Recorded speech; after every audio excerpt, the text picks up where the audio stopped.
आपने अभी एलएनजी के और ये वो तहकीकाती रिपोर्ट की भी बात की, उस पर भी मैं कमेंट करना चाहूंगा कि वो पहले पेट्रोल है, इन्होंने एलएनजी एलएनजी की अभी तहकीकाती रिपोर्ट नहीं आएगी। वो तो आज कह रहे थे आपके साबिक वजीर आजम के उसमें 122 अरब का जो है नुकसान हुआ है, और 2 सालों में मुझे पता नहीं चला केस कौन सा है। ये पेट्रोलियम बहरान जो जून के महीने में सस्ता किया और मिला नहीं, और महंगा किया मिल गया, ये वो रिपोर्ट है।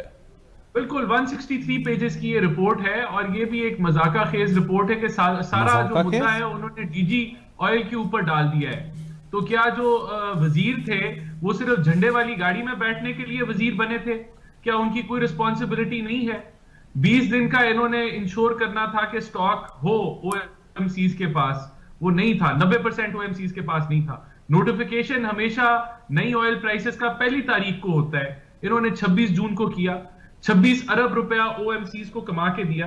तो ये सारे मामलात जो हैं ये अभी कौम के सामने आएंगे, और ये तहकीकाती ये बड़ा ये क्लेम करते हैं कि ठीक है। 73 सालों के अंदर पहली अच्छा, दफा हुकूमत ने। मैं देखें, असूली तौर पे होना ये चाहिए है कि एक जो जेन्युइन सियासत है वो हो, जिसके अंदर जो है इंटरफेरेंस ना हो, जिसके अंदर मनूवरिंग ना हो।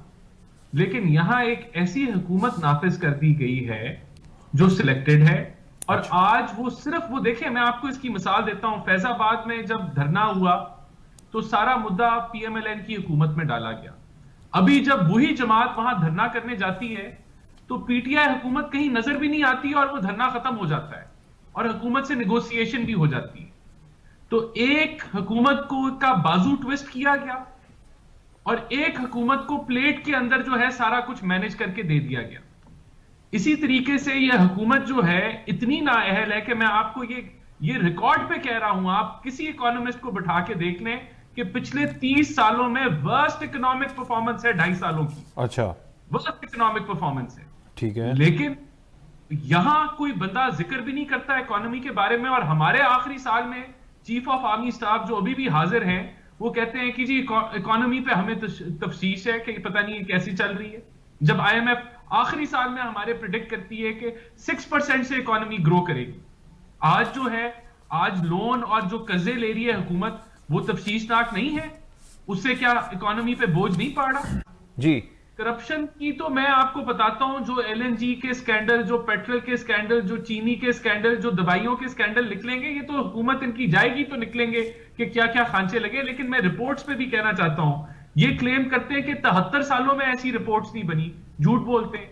इन्होंने आईपीपी पे विक्ट्री क्लेम की कि हमने बहुत ज्यादा कमाल कर दिया है, हमने दोबारा मुआहदे रिवाइज कर दिए हैं, एमओयू साइन हो गए हैं, और इन्होंने बहुत इसको जो है वो क्लेम किया। कहां है वो एमओयू?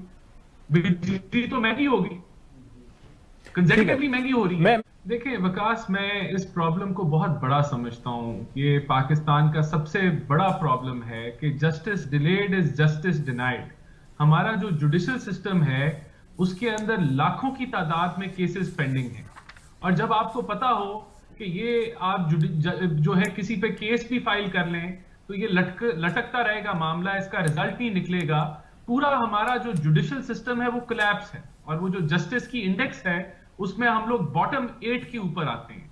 ये हमारी भी फेलियर है पीएमएलएन का कि हम अपने दौरे हुकूमत के अंदर जुडिशल रिफॉर्म्स और इस सिस्टम को रीवैम्प नहीं कर सके, और आज भी इस मामले के ऊपर कुछ नहीं हो रहा।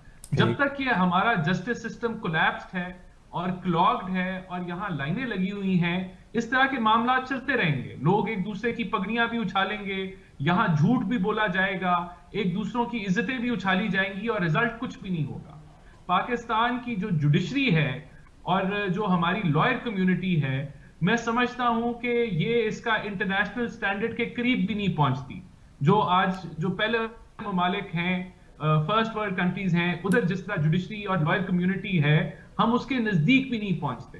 तो मैं समझता हूं कि ये इस पे भी एक नेशनल डायलॉग होना चाहिए, कोई चार्टर बनना चाहिए, कोई हमारा टारगेट सेट होना चाहिए कि हमने किस तरीके से इस सिस्टम को रीवैम्प करना चाहिए। और बदकिस्मती से हमारे जितने भी चीफ जस्टिसेस आए हैं वो भी जो है वो पॉलिटिकल फेम कह लें या मीडिया के ऊपर जो है वो कार्रवाई के ऊपर उनका फोकस रहा है, सुओ मोटोस के ऊपर चलता रहा है मामला, वो अपने अंदर नहीं झांकते रहे। हमारा बैंकिंग सिस्टम भी जो है वो आज एक आम आदमी को लोन नहीं मिलता, क्योंकि बैंकों को ये डर होता है कि ये हमें जो है वो जुडिशरी से कोई सपोर्ट नहीं मिलेगी, हमारे पैसे मार ले।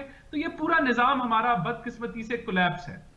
लियाकत साहब, 15 साल से रॉ जो है वो 116 ममालिक के अंदर पाकिस्तान के खिलाफ साजिश कर रहा था और अपनी फेक एनजीओज बना रहा था, और उसमें 5 साल आपके और 5 साल पीपल्स पार्टी के, 10 साल तो आपके हो गए।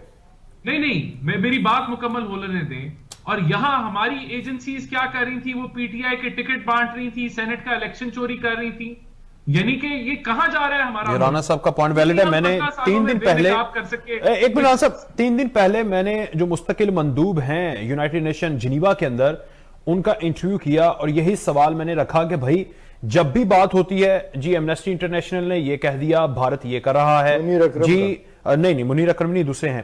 तो उन्होंने कहा कि मैंने कह दिया कि ये इन्फो जो है लैब, उसकी बुनियाद के ऊपर, डिसइंफो लैब की बुनियाद के ऊपर हमारा वजीर खारजा प्रेस कॉन्फ्रेंस कर रहा है। What are you doing there? आप लोग क्या कर रहे हैं? आप लोग इस तरह की कोई बड़ी इंफॉर्मेशन लेके आए ना कि वजीर खारजा हमारे कुछ मंदूबों की इंफॉर्मेशन की बेस के ऊपर वजीर खारजा एक्सपोज करे भारत को, तो वो जवाब देने के लिए हाँ जी हमने ये किया वो किया। एक्चुअली बड़े लेवल के ऊपर नहीं किया हमने कुछ। बात यह है कि हमारा आईटी डिपार्टमेंट कमजोर है, हम नहीं डिटेक्ट कर सके जो यूरोपियन यूनियन ने डिटेक्ट करके हमें बता दिया।